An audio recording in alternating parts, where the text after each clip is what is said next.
So I've just opened the webinar for everybody. So just as people start joining, I am going to play a little video from Izzy and her team to kind of set us up and tee us up for this webinar.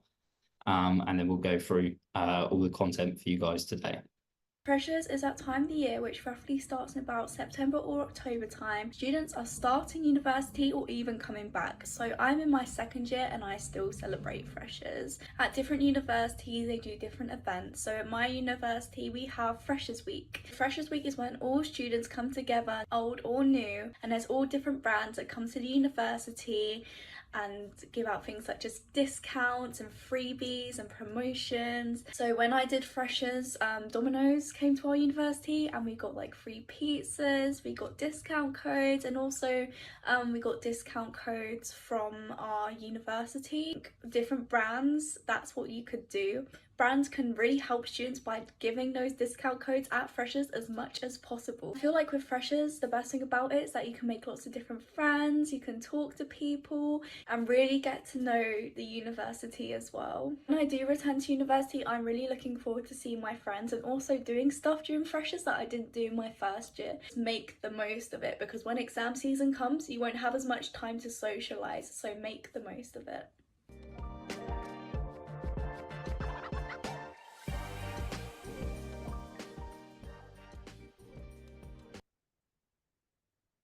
So there you go. I think that's a really nice place to start. Freshers is that time with this webinar as some real kind of insight from a student themselves, and that brings us on obviously to our topic today, connecting with students where it matters most, both on campus and online. I'm joined by my lovely co-host Izzy today from Pion, and we will be walking you through this topic. But just first, I guess, to introduce ourselves on this topic and in this area. So from my perspective, I'm Martin. I'm Client Service Director here at GottaBe Marketing, and we're an award-winning independent marketing agency that connects brands with their target audiences. And we've been doing this for the last 16 years. Students and freshers particularly is a really key important point for us, and as we go through today we'll be showing more about how to create real life in-person experiences on campus for students. And I'm joined by Izzy, and I'll give Izzy the floor to introduce herself as well. Thank you very much. My name's Izzy. I'm B2B Senior Content Exec at Pion. I'm very excited to be here. Thank you very much, Martin, and the rest of the team for having me. So we are Pion, as I said. We help retail and e-commerce marketers make their brand relevant to young people, Gen Z, and other valuable consumer groups. Through insights, advertising, and verification, we help brands understand, access, and grow loyalty with target consumers. And our student discount marketplace, Student Beans, which you might have heard of, is home to hundreds of discounts with brands across a range of sectors, from Crocs to Huel to ASOS. So that's us. Very good. Thank you, Izzy, for joining us as well and giving up your time and a lot of the insight that you're going to share with the people on the call today as well.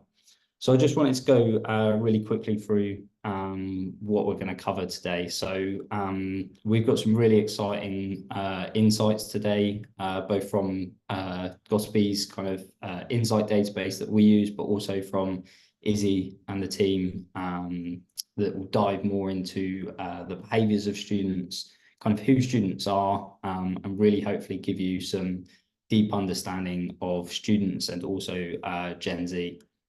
And then we'll go into kind of top tips for understanding and connecting with student communities, again, both online and offline. I think there's kind of this real understanding that students now more than ever have a real tie to building connections both online and offline. And we'll also go through some real life examples and success stories of student marketing campaigns, both from the team at Pion, but also from the team here at GottaBe. And then finally, we've got some really useful resources that you can take away and use, again, both from Pion and the team here at GottaBe. And what isn't a good webinar without a bit of Q&A at the end, because we want to make sure that we're answering the questions that everybody in this call today has as well. So without further ado, I am going to jump in kind of to give a really brief understanding from kind of, I guess, a macro level of what the student demographic looks like currently. So based on our research and insights, we know that there are actually 57% of students are female. Obviously, the age group kind of speaks for itself.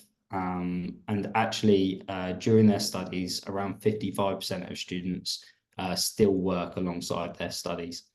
But I think the most important thing to mention on this slide is the fact that students, or Gen Z, are mobile dependents, spending, yes, you read that right, a whopping around 7 hours and 15 minutes a day on their screens, which quite frankly is probably more time than most of them spend asleep. So that is quite a bit of time there. And I just want to reveal a bit more about kind of who they are in terms of what they're doing. So a snapshot of what things that we can see happening to them in the next 6 months. So things like starting dating.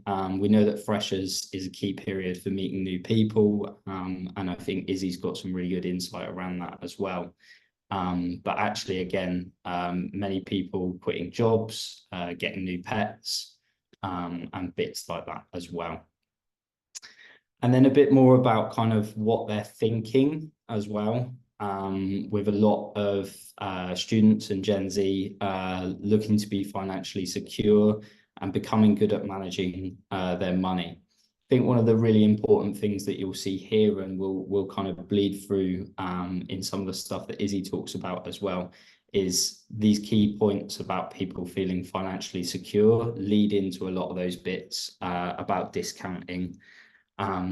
We know that their key interests are music and food. So for brands, it's really important to fit in nicely here with their key interests.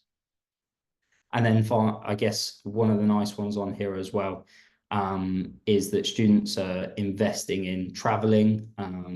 And Izzy, again, has got some really nice insights into how much they're spending on traveling within that freshers period as well. That should kind of really bring home that piece there as well.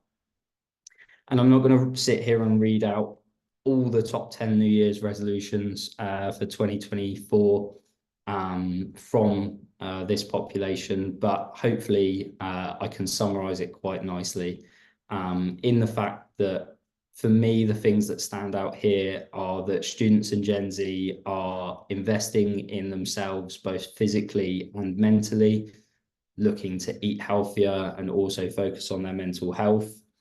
But equally, they're investing in experiences. So things like traveling more, taking up new hobbies. They're using these as almost escapism from the rest of everything else that's going alongside them, busy study schedules, meeting new people, and the anxiety that that brings as well.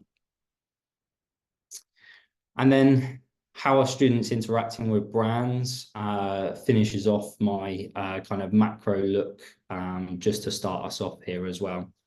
So we know that so many of them want to feel valued and are happy to promote a brand if something motivates them. So this really shows us that community is a key part for brands to focus on to help promote advocacy as well. We know that so many like to research products online, and again, Izzy can dig more into this as well. But I think the really important thing here is equally around what students are seeing as their kind of purchase indicators and what helps them decide to choose a product or brand. And I think we saw this a lot in a lot of data that similar agencies and similar insight hubs are coming up with, is that actually free delivery and anything around delivery is really important for brands to get right in order to kind of tip into that conversion from just the interest to purchase as well. So that's my macro look at students and how they're engaging with brands. I'm going to hand over to Izzy now, and she will go through a bit more in terms of Pion's insights and equally some of the case studies that they've got to showcase that as well. Thank you very much, Martin. I will kick things off by saying I apologise if I'm sniffing throughout the entire thing. I'm deep in hay fever right now, so apologies. And also buckle up because I am on for quite a few slides now. So next slide, please, Martin. Thank you very much. So first things first, who are students online specifically? I'm going to be talking and focusing very much on the online habits of young people. So a lot of this data is pulled from our Youth Trends report, which is our annual report, which pulls on data of over 4,000 UK and US Gen Zers and explores some of the key upcoming trends that we've identified. This year's report launched at our YMS event at the beginning of this month. So this is fresh, this is hot off the press. You are getting an exclusive look into the report. But one of our key findings was that Gen Z spends time online in two main ways, and that's making friends or consuming. So online shopping is one of the biggest hobbies, or in fact, the most popular hobby for Gen Z, with 49% taking part in it. And surprisingly, perhaps one of the most surprising findings from the report is that Gen Z's use of TikTok has decreased by 9% since 2023, with the most popular social media platform amongst the generation in this year being Instagram. So there might be a couple of reasons for this shift. Obviously, we all think that TikTok is the place to go to engage Gen Z. That's still very much the case, but it's just reflecting a change of their habits, of their likes, of their interests. So first thing is information fatigue. So they're an always-on generation. That's how we think of them when it comes to social media. But essentially, they're just a bit tired. They're knackered. They wake up, their lives are online. If they're a creator, their jobs are online. They're looking at laptops. The world is online. And they're just overwhelmed and exhausted by it all. So we're taking a bit of a step back. And also the future of social media feels a little bit uncertain at the moment. The news of the TikTok ban in the US, more consumers looking to unplug thanks to wellness and wellness trends. The future of social media feels uncertain, and that is very much reflected in this data. And then interestingly, just a little extra nugget.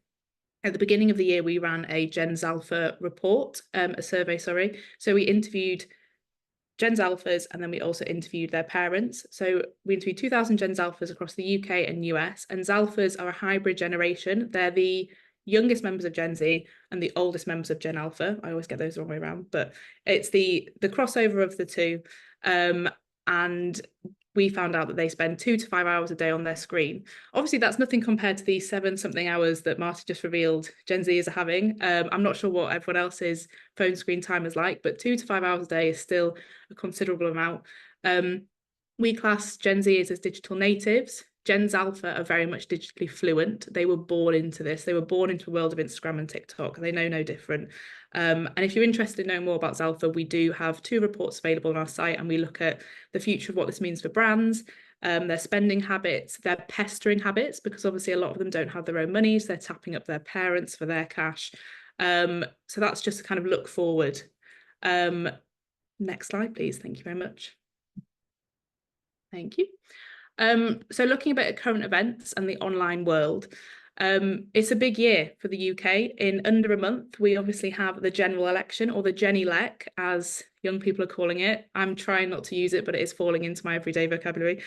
Knowing which way young people are swaying can really help you to create political and on-topic content. At the moment, we are seeing political parties engage with social media in a way that we've never really seen before. I'm not sure if you've seen it, but the Lib Dems have, for example, used TikTok to create a little roundup of the best dogs they've seen on their campaigns and stuff like that. Whatever you think about it, Gen Z are very much lapping it up. They're commenting, they are liking, they're sharing, they're engaging. This data on the screen is taken from our pulse data of UK Gen Zers. We ran this survey just before the general election was announced, which was just incredibly good timing. And it revealed that in the past 4 years, 38% have voted in a general election. 58% are planning to vote in the next general election, which was a huge relief to me. And Martin and I were discussing the other day that won't they register? I'm not sure if anyone has seen a video on Parklife that was circulating recently at the festival where a lot of Gen Zs were saying, what's a general election, which was obviously quite upsetting. However, I've seen some data today that said that the under 25s had the highest number of registrants yesterday for the election, which is obviously fantastic news. 12% plan to campaign for a political party, and a significant 27% don't have any political affiliations, which is quite surprising. So of course, the big question is, who are they going to vote for? Labour is coming out top, followed by the Conservatives, then the Greens, and then the Lib Dems. So as I said, it's important to understand this so that when you are creating your reactive campaigns or your reactive content, or just engaging with it in general, which is something that Gen Z want to see, you are making the right decisions, or the decision you feel educated enough to make the correct decisions for your audience. Next slide, please.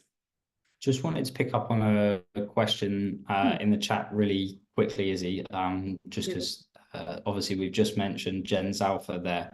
And I just wanted to pick up on a question from Carly. She mentioned kind of what age are Gens Alpha, because we've identified them almost as that kind of micro generation in there as well, between somewhere overlapping Gen Z and Gen Alpha. Of course. Apologies, I missed that one. So the age that we ran it as was 9 to 14. I can't do the maths off the top of my head, Ari, what year they were born, but that's the age that we surveyed. So age 9 to 14. 2010 to 2015. Great maths. I would never have got there. So focusing now more on student engagement and the online world.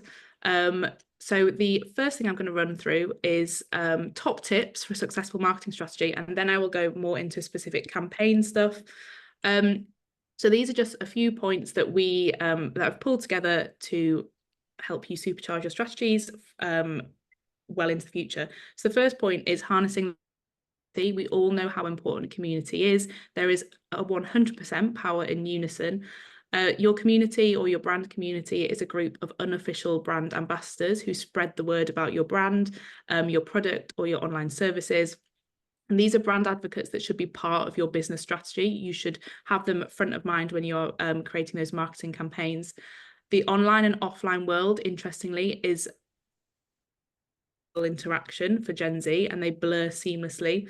Online communities foster relationships in ways that aren't possible in the real world, whether that's due to geography, due to stereotypes. But these communications, as I said, can be fostered and then can be furthered in the real world, whether that's through events, live podcast recordings. We're seeing it in run clubs. It's coming out in all sorts of ways, but it all starts online and develops into the real world. And community will very much be integral for students now and well into the future. And those Gens Alphas that we spoke about just now, students will be craving connection. They're craving connection and authenticity. And this is something that you can harness via community. And I know that Martin will touch more on community and the in-person world later on. The second point I wanted to talk about was personalization. Personalization is very much something that Gen Z have come to expect in social media marketing. However, that is easier said than done. You first need to get the data, but the trick is to not ask Gen Z too many questions. They'll get turned off by all the admin. On the flip side, if you don't ask enough questions, you won't get the data that you need in order to personalize those marketing strategies. So it is a bit of a catch-22. However, the sweet spot we have discovered is 3 questions that will give you enough to create those perfectly personalized campaigns. Practice makes very much in this case, practice makes perfect. Creator marketing, which links very nicely to community. We love creators. Everyone loves creators. They have the ability to engage with their audiences in a way that a faceless brand simply can't. They bring unique and personal qualities to the marketing space, and they tap into those loyal and engaged communities that they already have. They have nurtured for however long they've been online for, and they are just a winning way to engage with this generation. However, it is important that you choose your creator carefully. You need someone who has high engagement. Interestingly, follower count isn't as important anymore. As long as the engagement's there, that's kind of all Gen Z cares about. Macro influencers have nowhere near the engagement and performance rate that micro influencers do. You need a creator that aligns with your brands, view rate, someone who fits with your brand, so it's nice and authentic. And just a little plug, at Pion we can help. Our Pion creators it's a product that consists of social content for Gen Z by Gen Z. So please do get in touch if you'd like to hear more about that.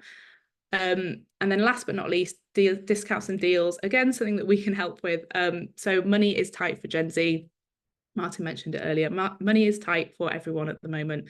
97% of Gen Z feel like they're struggling with the rising cost of living more than people think. And 45% of students look for a student discount every single time they make a purchase, which is an amazing statistic. And 83% of students say that if a retailer offered a student discount, they'd be more likely to shop there. It's a competitive market, it's oversaturated, standing out is critical, and a student discount will give your brand the competitive edge. You would be daft not to offer a discount with those stats in mind. So please, as I said, do get in touch if you'd like to learn more about that. Next slide, please. Thank you. So I'm going to go a bit campaign focus now. Freshers, university students have probably finished. They finished April, May time. A-level students are potentially still going. But either way, they've got a long, hopefully hot summer ahead of them. It's time for us to start thinking about it. At Pion, we are deep into Freshers content already. Freshers is a hugely important time for young people. It's a time for meeting new friends, reuniting with old friends, returning to the structure of academic life, celebrating their newfound freedom. But crucially, it's the time that they're in charge of their own finances. For many of them for the first time. It's a bit of a scary time. We've all been there. We've got the student loan. We've spent it all within the first few weeks. It's the perfect time for brands to step up and support young people and offer them rewards, reward programs and offers to support them financially. And also for marketers, Freshers is an invaluable opportunity to get your brand in front of thousands of young people who are actively seeking new products, experiences, services. They're looking for everything that can support them in any way possible through this new phase of their lives. And crucially, today's students are tomorrow's spenders. If brands want to secure students' long-term loyalty, there's no better place to start at university and nurture that relationship all the way through into adulthood. Being a student can be expensive. As I said, we've all been there, and this is the time that they're budgeting for the first time. So dropping a student offer to fill those quiet periods really can go a long way. In summary, there is no better time for boosting student engagement during Freshers, so it's something that you really should be paying attention to and preparing for way in advance, hence why we're here today. Next slide, please. So this is some data that I won't go into too much because it is in our infographic. That's a resource that we're offering at the end of this session today. But this is data that's taken from Student Bean's UK users during the period of August 2023 to the beginning of October 2023. So Freshers, classing the university and then also the later starts to university in a sort of a few weeks leeway either way. It's just interesting data to see the average order value against the transaction numbers. Obviously, there's sectors like tech where the spend is in general very high, but the transactions are lower because of that high spend. And as I said, in the infographic, we break this down a little bit more and look at how you can incorporate this this data into your strategies. But I'm very much looking forward to doing this little table again this year in October to see how spending has differed and if it's changed at all, if it's developed at all. So keep your eyes peeled for that one. But that's it for this slide for now. Thank you. So as I said, diving into the world of Freshers and how you can engage students during this period. So there are three key ways that that the online world can help you in engaging young people at Freshers. So the first one is bespoke pages with deals. Students have a bargain, don't we all? Directly offering Freshers specials across your site is a great way to grab their attention. And by Freshers specials, I mean something like a specific shopping hub or a bundle. Places who do this really well. Amazon do it very well, and IKEA do it very well. They offer for a set amount of money, you can get everything you need for your kitchen, everything you need for your bedroom, stationery, and it just makes the process as simple and straightforward and as cheap as possible. And these are money-saving specials that students return to time and time again, so it's definitely something to have on your radar. The second thing is getting your brand featured where it matters. So students want something personal and real and relevant. They don't want to hear about your brand, they want to experience your brand. And by engaging them across multiple touch points, you can create a more holistic brand experience that will tap into their interests and their needs. And of course, experiencing their brand is something that lends itself perfectly to the real life world, which I know that Martin's going to go into with some fantastic case studies. And then lastly, targeting shoulder periods. So these are those quiet times, those slumps that maybe wouldn't be front of mind for you. Students don't have a set timetable. They're not like us normal people with a 9 to 5. They are in a few hours a week, actually physically in a lecture or a seminar. And also they tend to avoid busy periods because of this. So they're not going out on a Friday and a Saturday night. They're going out on a Tuesday. They're going out for lunch on a Wednesday in between their lectures. That's when they're going to the pub. And it means that these weekday lunches and early evening periods are prime time for brands to drop offers and get students through the door, perhaps when you'd least expect it. And again, I know that Martin's going into this in more detail later on. But we've got a fantastic case study on the next slide that goes into this a little bit more. In the other direction. Thank you. So tortilla or tortilla, I'm not 100% sure how to pronounce it. This is a great example of a brand tapping into those shoulder periods, and it's Tortilla's work with Pion. They had a great strap line, which is a little bit of a tongue twister. Tortilla, tantalizing taste buds every Monday. Good luck saying that. Food and drink is one of our top performing categories on Student Beans, which is no surprise when you see the success of Tortilla. So in order to drive traffic during off-peak times, Tortilla ran a £5 deal with students exclusively on Mondays, and working with Pion, they advertised this deal every Monday throughout February, which totaled in 174,000 impressions, clicks of over 2,500 very hungry students, and 1.49% click-through rate. So this is just proof that those shoulder periods, that's the time to get them when you least expect it. Don't just put all of your energy into one time of year. Next slide, please, for our second case study. Thank you. So this is Pion and a mysterious high street fashion brand, which I cannot name, but I'm sure you can use your imagination. So this is a case study looking at the power of targeting students during peak calendar moments. So this is a back to school example. So this high street fashion brand worked with Pion to provide their customers with an exclusive student discount. And over the back to school period, they purchased on-platform media to promote their discount across the Student Beans app and website. And also because they knew the importance of social media for students, they also invested in paid social media to extend their brand awareness and beyond. And the results very much speak for themselves. So 191% increase in month-to-month sales, which is fantastic, over 41,000 orders and over 235,000 clicks. So this just demonstrates the impact that advertising during these peak periods can really have. And if you'd like to hear more about any of these, then please do get in touch. And the next slide from me, this is nearly the end now, so I will pass you over to Martin shortly. So this is just some key takeaways. If you remember anything from what I've said just now, let it be these three things.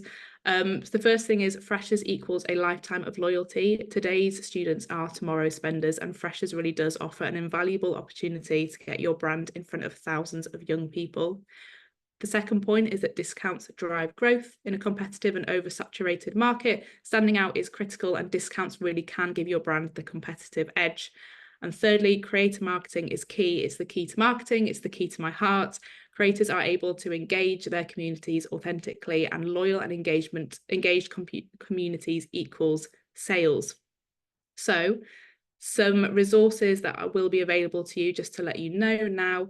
So we'll have our youth trends report, which I referenced earlier, which is our annual look at the upcoming biggest and best trends for Gen Z, UK and US. That will be available. And also our freshers spending infographic, which is a bit of a retro. It's a look back to last year and a look forward to how you can use those learnings to really drive your strategies in the year ahead. And that is everything from me. Thank you very much, and do get in touch. Lovely stuff. Cheers for that, Izzy. And I guess use this period slightly to remind anybody, if they've got any questions for either myself or Izzy, to make sure that you are popping them in the chat for this webinar, because we have left a bit of time at the end just so that we can go through and answer any of those live questions as well. But I just wanted to move us on from obviously a lot of that really useful online pieces from Izzy, talking about kind of communities through those influencers, discounting, but also then how we can use on-campus experiences to really drive kind of valuable connections with students. And I wanted to just start us off really with kind of 3 key points for us, and 3 key really focused in pieces that we would give as advice to any brand looking to engage with students on campus this year. But first, I just wanted to highlight one of the things that Izzy spoke about is focusing on those shoulder periods. This document that the team at GottaBe has put together for the academic year 2024 will be available after this, and basically it highlights some really good insights and equally kind of key dates that you can look to activate on campus or through your social content online to really kind of hit some of those shoulder periods that might be a bit quieter than your freshers, to engage with people meaningfully. So that will be available after the session. And then just on to our kind of first key real focus that we mentioned in terms of the 3 bits to focus on for student audiences. And the first one for us is to work with students. So Izzy talked a lot about community and the importance of community for students. And Izzy and I were speaking earlier in the week. We hate the buzzword, but unfortunately, the buzzword is so true. It is about authenticity. So ultimately, if in their experience with your brand, they can see people that reflect them, their lives and their lived experience, then this kind of really comes through in those physical on-campus experiences as well. You can have people that bring the energy that students will bring and that can reflect those kind of the same things that they're seeing in their lives. You see this a lot with a lot of brands, both activating on campus, but where a lot of brands now are using student ambassador programs, of which we are currently running one that I'll run you through slightly later. But those kind of famous Red Bull student ambassadors, Bumble, I think, is a thing of the past now, but definitely when I was at uni, Bumble was a big thing for student ambassadors. So really involving students both in your activations from an audience perspective, but also from a delivery perspective, can be really useful. And they can give you some really good insight as well, being students themselves. Our next point is to ensure that you're creating something unique and fun. I'm going to slightly contradict myself with some of the pictures that you'll see on the next page.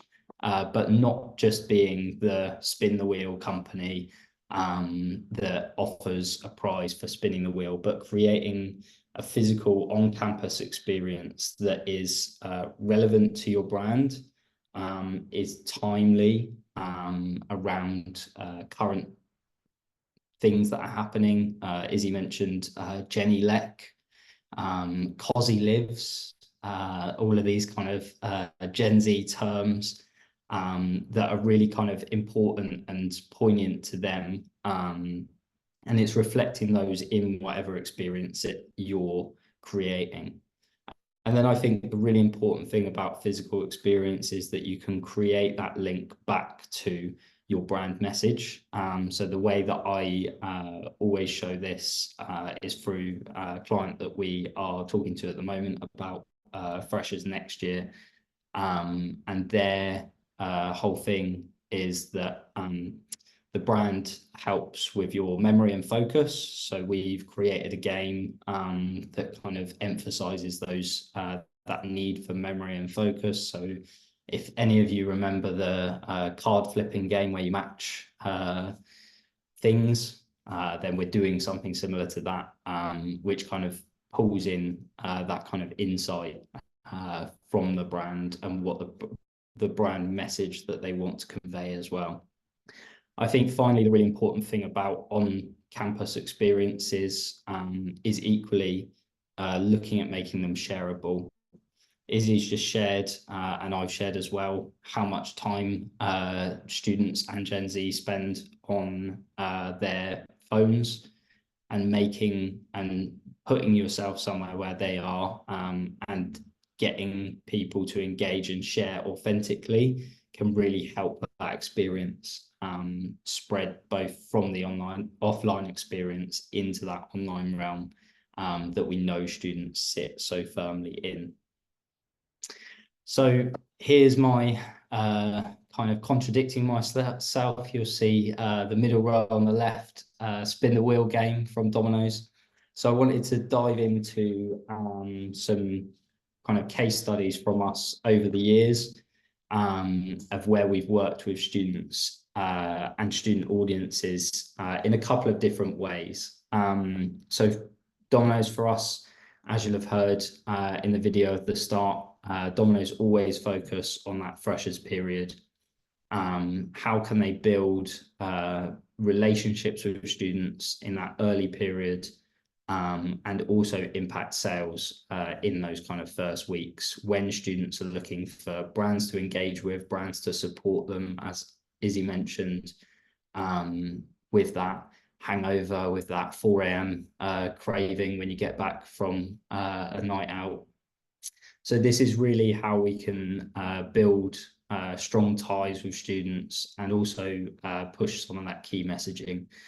So we've worked with Domino's for a number of years across multiple universities, and always look to create games, spin the wheels. One year we had a karaoke session. So we encouraged students to get up on stage, try a bit of karaoke, and they could win themselves a free pizza. A bit of fun, again, shareable. All their friends were videoing them and sharing it. And equally, it aligns with some of those key things that students enjoy from the music scene there. We've had really good success with Domino's over the years, and have some really impressive rate of sale increases during the period of freshers and 2 weeks after. It kind of goes to the point of Izzy's average order values through freshers as well, in terms of freshers will be spending during that period, and where can we do the most to position ourselves to get some of that share of wallet as well. Obviously, Domino's operate in such a competitive market now, especially with the advance of Uber Eats and Deliveroo. Probably when I was a student, it was less of that and more of just ordering by the phone or something on Domino's. I promise I'm not that old, but possibly pushing on it. The next case study, when the page loads, hopefully. Oh, nice little tidbit from you from the guys at Domino's. The next one that I wanted to focus on goes to the point of community as well, for freshers and students throughout their year. So for the last 5 years, we've run a student ambassador program with Promega, and this has grown year on year.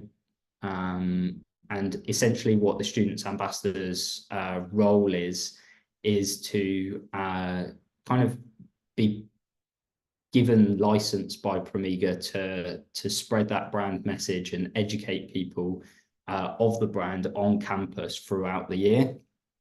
So some of the stuff that we've got Promega student ambassadors to do is host webinars much like this, host talks and sessions, kind of helping with that education for Promega, and then run events all the way from quiz nights to on-campus activations throughout the year, all the way to games nights where they get some board games out, and really For Promega, it's about building a long-term relationship over the period of the year with students, and to help with that education and to bring people closer to the brand.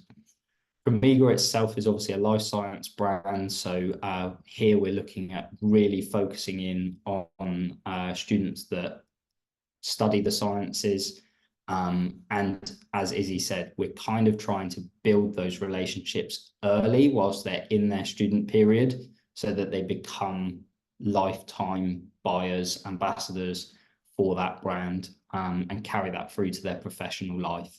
And that's a really important part of engaging with students during that kind of student period of their life, I guess, really.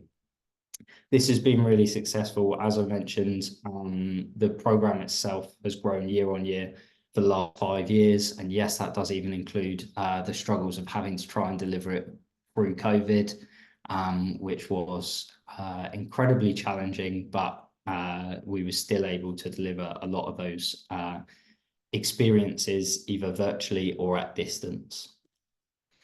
And then the final piece I wanted to bring to this session was on Vita Student. So obviously Housing Association for Students. Really wanted to show here the importance of values of not just focusing on the freshers period. Of course, freshers is a great opportunity for students, for brands to engage with students, but it's not always the only option. One of the downfalls of freshers is, of course, lots of brands are looking to engage with students at that point. So often you can get lost in the noise. One of the things that we wanted to focus on for Vita Student is not getting lost in that noise and reaching students at the correct time for them being a housing body for students. So we did a lot of on-campus activity, and as you can see here, a lovely van that drove around student areas, that was timely from their sense, thinking about housing for the next year. But also the on-campus experiences gave us an opportunity to talk to students, yes, at a much lower volume than freshers, but we got to have that more kind of valuable, longer exchange. We know from, and I'll shout them out because I know there's probably a couple of them in the call. We know from Natives research delivered at YMS a couple of weeks ago that students are this year going to be spending on average 3 hours on campus more every single week. So on campus is a really important place to be engaging with students all year round, not necessarily just in freshers. And those opportunities outside of freshers give us an opportunity to have those kind of more in-depth conversations with students as well. Hopefully we have enlightened everybody greatly. I can see a couple of questions, so I'm just going to go through these, and Izzy, feel free to unmute and we will kind of make our way through these, I'm sure. So Victoria would like to know how brands can give that holistic experience for Gen Z so they could experience the brand. Do you have any examples of how you achieve that primarily on social? Yep, I'm happy to take this one. So great question, thank you. I was making some notes when I first saw your question, just so I can get everything in order. But I would say the key thing is not settling on one social platform. So when I say holistic, I mean across the internet. So yes, TikTok works, but there's TikTok, there's YouTube, there's Instagram, there's Discord, there's Reddit. These are all things that Gen Z are on, whether small communities or across the board. Obviously, I'm not saying go and use them all because nobody has budget or time to do that. But make sure that you're not just focusing on one social platform. And crucially, if you are working across a few, make sure you tailor your content to each one. Don't just slap the same piece of content across social media because that's boring and each platform offers something different. People use different platforms for different things. TikTok is fun, it's authentic, it's quick, it's easy. Instagram is much more aesthetic. YouTube is obviously for long form. So there's lots of different ways that you can use these different platforms.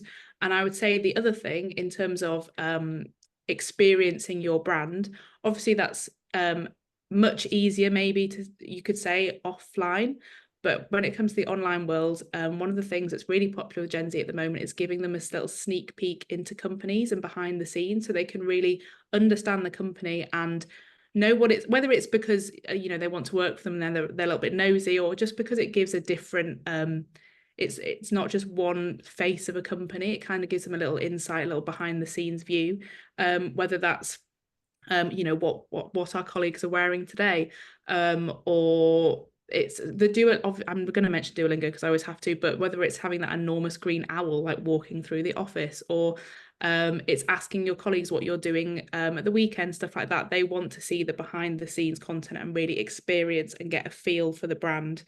And then my final point would be connecting the IRL and the URL worlds. So if you are at an offline experience, if you're at Freshers Week, or you're in a shop, or you're doing something that requires physically leaving the house, having something like a little QR code there that people can scan, and it takes them to an exclusive page or an exclusive discount, or a pre-launch or something like that they wouldn't get just from scrolling on their phone. They actually have to go to the offline world. They have to go outside to a physical place, and then they get that kind of connection. So it's a really nice full circle moment. But hopefully that answers your question. Yeah, Martin, do you have anything to add to that? No, just a thought of a idea that someone's more than welcome to steal, that I am currently looking to steal from TikTok today, was that a brand should look at doing their own mini series that follows similar themes to The Office, and you create your own little kind of office version within your office. Which I thought was a good idea. Kind of follow the manager around, and then do some kind of staff to face bits, to camera bits, which kind of depict how they're feeling and stuff like that. Which I think it goes to your point, doesn't it? They want that kind of behind the curtain view, and I think that's a key part of feeling like you're building a community. You feel like you know more than the average person knows about X brand, which is really important, obviously online as the question goes to, but equally offline. I think it's how can we give an experience that other than coming here they can have, which is really important for the offline pieces as well, is that can we create a community built on people that have actually had to come and physically experience the brand as well. I think we've got one more in here, but feel free, anybody with us, to keep them coming as well. So this one's from Harriet, and she wants to know what the key characteristics that Gen Z value are. We discussed authenticity, but what else do Gen Z consumers want to see from brands to drive purchase and loyalty? Do you want to go first, or shall I go first? I'm happy to go first if you want. I think some of the really important things, obviously, you mentioned there, authenticity is kind of one of these buzzwords that you hear, and you hear it a lot of people talking about when they talk about Gen Z. But I think also my point earlier was around relevance, and I think one of the real kind of important ways that you can make good connections with Gen Z at the moment, and yes, you can use this to kind of drive purchase and loyalty as well, is being relevant to their lives, understanding them as consumers, and understanding their pain points. And I think that's why kind of data and insight that we've shared today is really important for that as well. It's, as Izzy mentioned, leaning into general election themes, and almost probably not as far as some of the TikToks of certain political parties have taken it, but almost kind of engaging with them in that way and making yourself feel relevant to their lives. If we talk about some of the themes that we talked about, community being a clear one that we've talked about today, is if you can make yourselves relevant to their lives, then you can clearly show that you're looking to build a community and looking to build a real connection with them. I think, especially with Gen Z, they want to feel heard and seen by brands. It's a generation that, I mean, all of us were subjected to it, but I think Gen Z were probably one of the generations most worst hit by it, given the time in their lives that it hit. And I hate talking about COVID over and over again, but COVID is a really important part, I guess, in their lives and in their, even if you look from a developmental point of view, in their development as adults, as early stage adults, and things like that. I don't know if you had anything on top of that as well, Izzy. A couple of bits, but yeah, mainly hammering home the your point about being socially aware and socially engaged. So, and it also gives you the power to be reactive, which is obviously a massive plus. But I'm also going to answer Eric's question, just two parts, I think. So firstly, what they're interested in, but also what they want to see from marketing. So obviously authenticity is like a big thing from what they want in the marketing that they consume. But of some research that we ran ahead of the festive season, as in this one coming up, so it's new research, we asked Gen Z what they want to see from marketing. And the top answers were creativity, humour, and nostalgia. Nostalgia was the big one.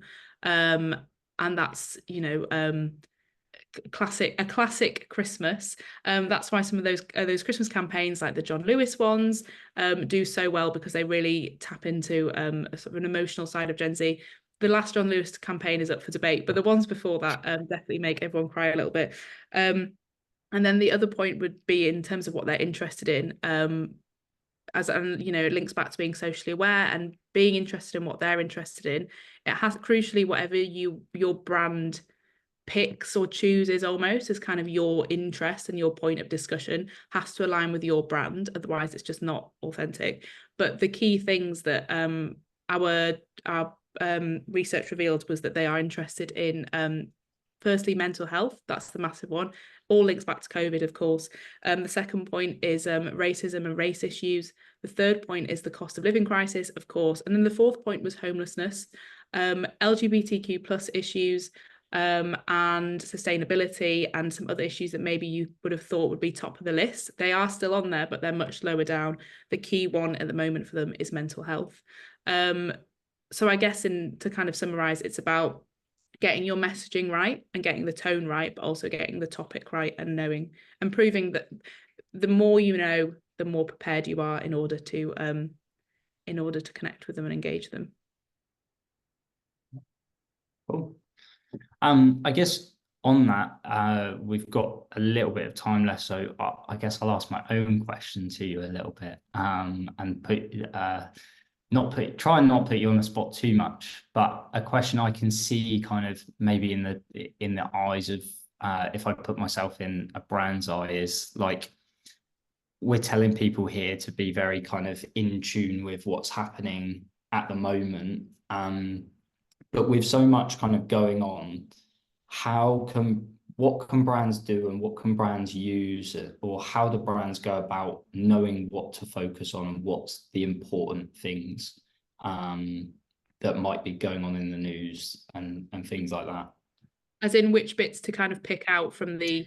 Yeah, like do I go on, do I pick on the big celebrity at the moment, or do I focus on the general election? Okay. Kind of which bits, how do you think brands can go about understanding what to focus on? So there's two things that I would say, and these are things that we do on a regular basis. So the first thing is actually talking to Gen Z, whether it's working with them, as in having them in your team, or having them as using them as a sort of in a consultation process, or just having a focus group and asking them and chatting to them regularly and just letting them talk about what's important to them at the moment. I think that's a really crucial thing to do if you want to stay in touch with the generation, you have to literally keep in touch with them. And then the other thing is some good old social listening. It's going to social media. It's spending time in their world. So, because like you said, if you log on to the news or you go to Instagram, it's just, you don't know where to start. There's so much stuff, it can feel massively overwhelming. So you need to really dive into their world, because it changes 24/7. It's so, at the moment, as you said, the general election is a big thing amongst them.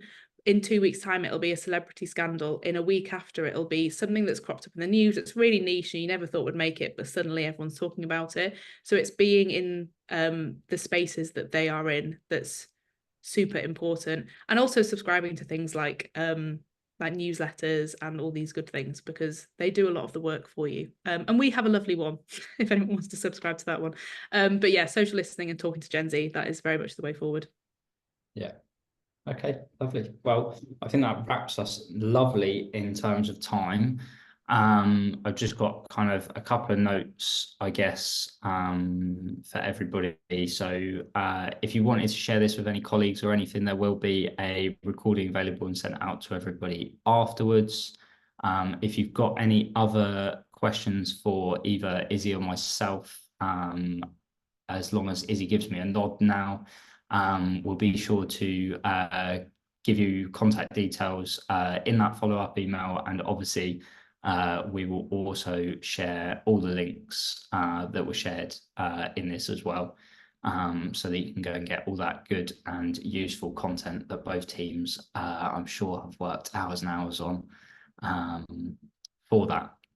So that leaves me with nothing else to do than to thank everybody that joined for taking their time to dial in, and equally thank my lovely co-host for sharing all the insight that her and her team have put together. There is a post webinar Q&A for you as well, so as you log off, that should just pop up.